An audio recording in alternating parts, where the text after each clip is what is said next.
Welcome back to Politics Unplugged. As of the time of this taping, negotiations to reopen the federal government have stalled. The shutdown is now in its third week, and here's a look at what unfolded in this stalemate between the president and Democratic leadership. The sticking point in all of this, funding for a border wall. Now, Tuesday, President Trump took his message straight to the people in an Oval Office address. He called for a border wall, citing a growing humanitarian and security crisis caused by illegal immigration. Wednesday, a planned 45-minute meeting between President Trump and Democratic leaders ended almost as soon as it started. House Speaker Nancy Pelosi again rejected any notion of a wall. The president walked out, calling the meeting a total waste of time. Thursday, President Trump traveled to McAllen, Texas, to tour the southern border. He warned he could declare a national emergency to get the wall built if a deal cannot be made. And then Friday, the government shutdown finally hit the pocketbooks of hundreds of thousands of federal workers. They missed their first paycheck since the shutdown began, leaving many to wonder how they will make ends meet. And joining us now to talk about where things stand is Seth Masket, the director of the Center on American Politics at the University of Denver. Thanks so much for being here. Thanks for having me on. This doesn't seem to be going anywhere right now. No, this seems to be very much locked in the same position it's been for several weeks now. It doesn't look like there's going to be a lot of progress on it over the weekend. So we're going into what's probably going to be the longest shutdown in history. So, I mean, somebody has to budge here. So where do you see any movement, any potential for movements anywhere? Well, one idea that seems to have been floated by the Trump administration is this idea of declaring some sort of national emergency, right, allowing him to move some funds, to repurpose them to build some portion of a wall somewhere. The thing is that this would almost certainly be challenged immediately, right, in courts, right, and might very well be ruled unconstitutional, since it'd be hard for him to justify that there is an emergency going on, considering the situation is basically the same as it's been for several years. But that may be enough for him to simply declare some sort of victory and say, well, the problem is the courts, but I did what I came here to do. So, I mean, we know legally what the ramifications are, but socially, I mean, for the rest of the country, how do you think people would view a move like that? It would get a lot of pushback. I mean, it would be in many ways consistent with a lot of the things Trump has done in office, that it would be seen as sort of outside the normal role of the president, potentially unconstitutional. He'd probably get some pushback from the courts, but, you know, a number of people who are already supporting him on this issue would continue to do so, that it wouldn't necessarily move that many voices against him.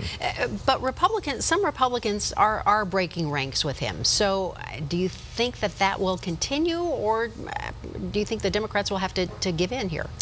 I don't see the Democrats really necessarily giving in on this. They have been really pretty strikingly united on this. And this has been, if anything, this has been unifying their caucus at a time when it might otherwise be somewhat divided. Whereas you see Republicans going in somewhat different directions. Some of the Republican leadership, particularly in the Senate, has been pretty strongly in support of Donald Trump, but a number of members have been either publicly or privately suggesting that this is becoming a problem. The shutdown politics are playing very poorly at home. We've certainly seen that from our own Senator Cory Gardner, suggesting that maybe we should move toward trying to reopen the federal government and having these wall discussions further on down the road. Yeah, we're talking about 50,000 people here in Colorado who do not have paychecks right now, and it even goes beyond all those folks. I mean, we've done stories on restaurants and other businesses that are just not being able to, you know, pay their mortgages or whatever that issue is. So what's wrong with